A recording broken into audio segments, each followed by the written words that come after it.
I'm a man, nothing human is alien to me. And it's something that I've always kept in the back of my head and sometimes bring it to the forefront depending on the situation when it comes on to tempering your expectations of fellow human beings. And as I participated in the cut and thrust of politics recently, when you're in the belly of politics, you understand certain things. That it's a story of love, it's a story of hate, it's a story of good, it's also a story of bad.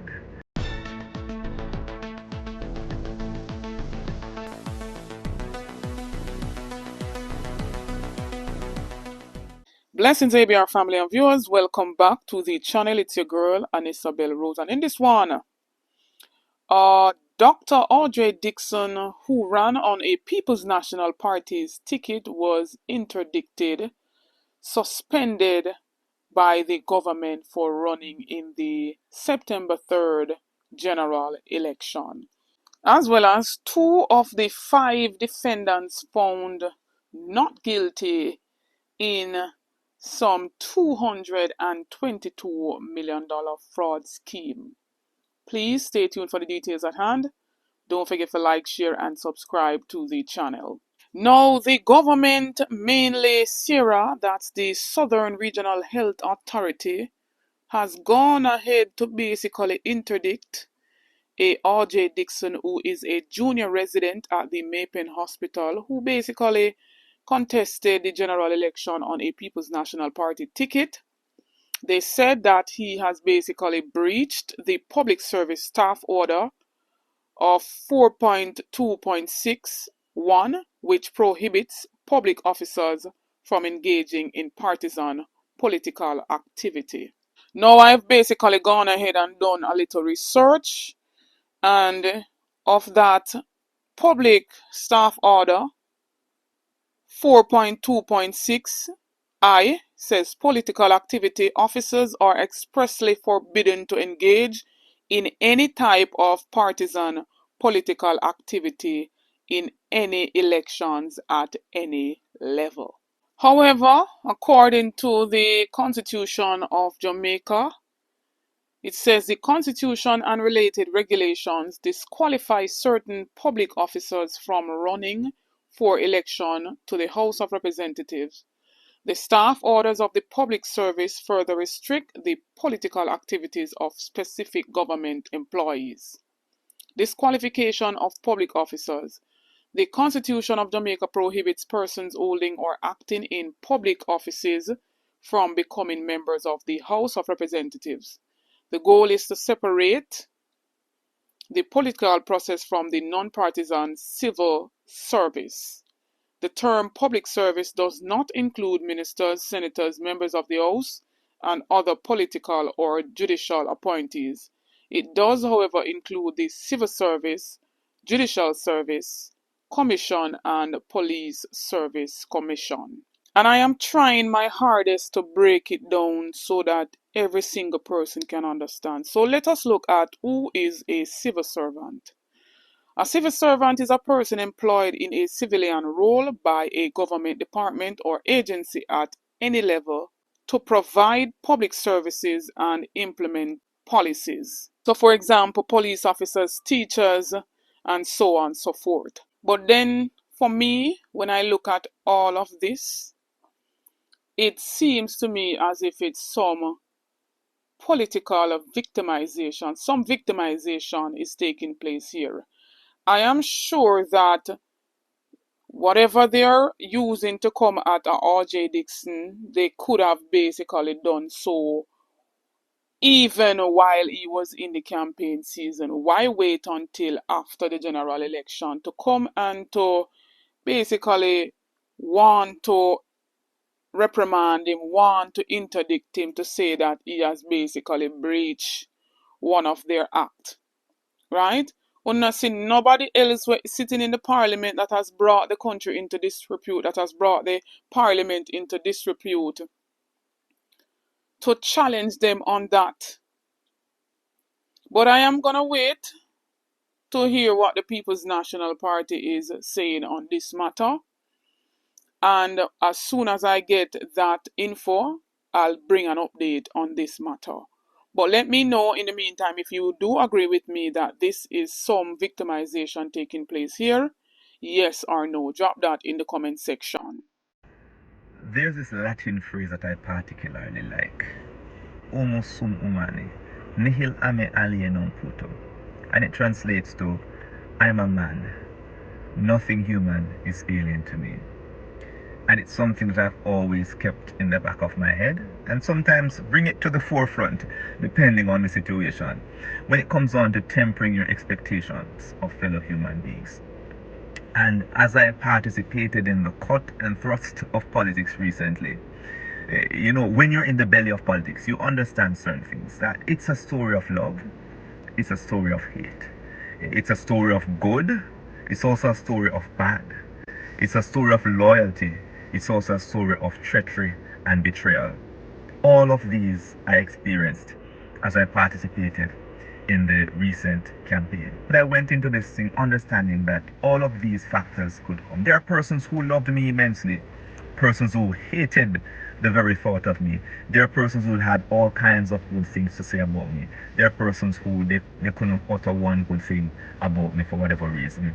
There are persons who were loyal to me, and there are persons who also betrayed me and participated in treachery. But all of that made me stronger. Despite not achieving the results I'd expected, they all made me stronger. And over the next few weeks, I'm going to give you some of my stories from the campaign. The stories of sacrifices, the stories of love and hate, the stories of loyalties and betrayal, the stories of good, the stories of the bad, the stories that have made me into a better man and will continue to shape my future. Look out for it. Now, who remembers the $222 million fraud that took place in April of 2023 at the InSport, where the former president of InSport was basically among those accused of that multi-million-dollar fraud, and he goes by the name of Anju Wright. We also heard that some baby mother drama was in that whole fraud allegation, only to find out now that 2 of those defendants out of the 5 were found not guilty in the 222 million in sports fraud scheme. Can you imagine? I will see Paula come in defense mode in an interview, and this took place under her watch. So when we say we don't have no great ratings for Paula Llewellyn, when we look upon these instances where the big wigs under her tenure, under her belt, no big wigs never go to prison. Always some little poorer class, a common Jamaican people. Prosecution, them put on them foot and send them go to prison.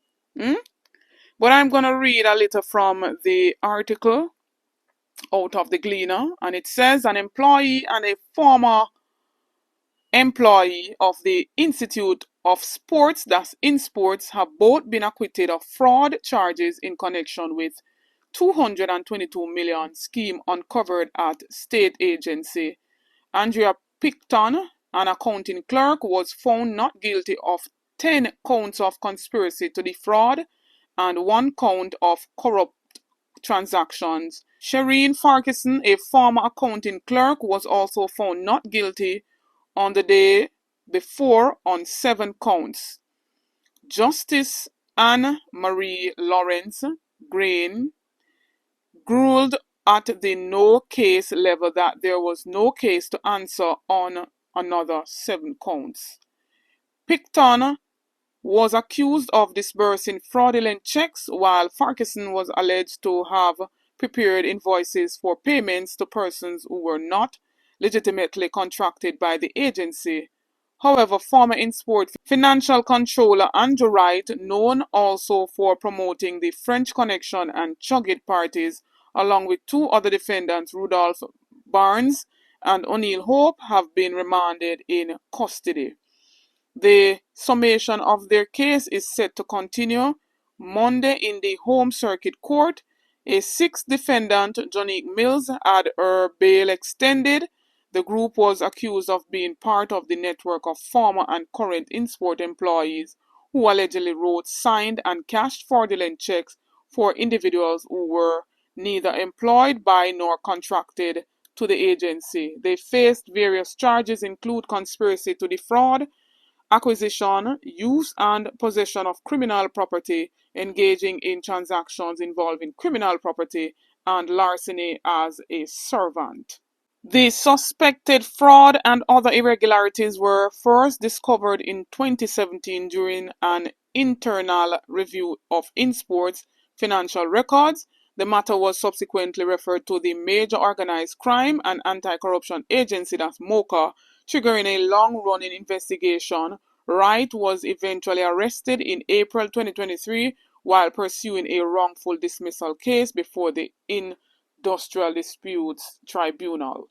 So what this is telling us then, that is the other 4 persons who are still caught up in this InSport fraud, that they are the ones who are going to get the full length of the law in all of this. But let us wait and see. We're still awaiting the Royal Reid case as well. And we're still awaiting the whole SSL saga where we're seeing them all up on a Gene and Pantan alone in almost $5 billion worth of theft, fraud at the Stocks and Securities Limited. ABR family and viewers, what says you in the comment section? I want to hear from you. Remember to like, share, and subscribe to the channel on the road to 50K. Help me to get there. Please get this video to at least 10,000 likes. Stay tuned for more videos. Stay tuned for more updates. Big up on yourself. Happy Sunday.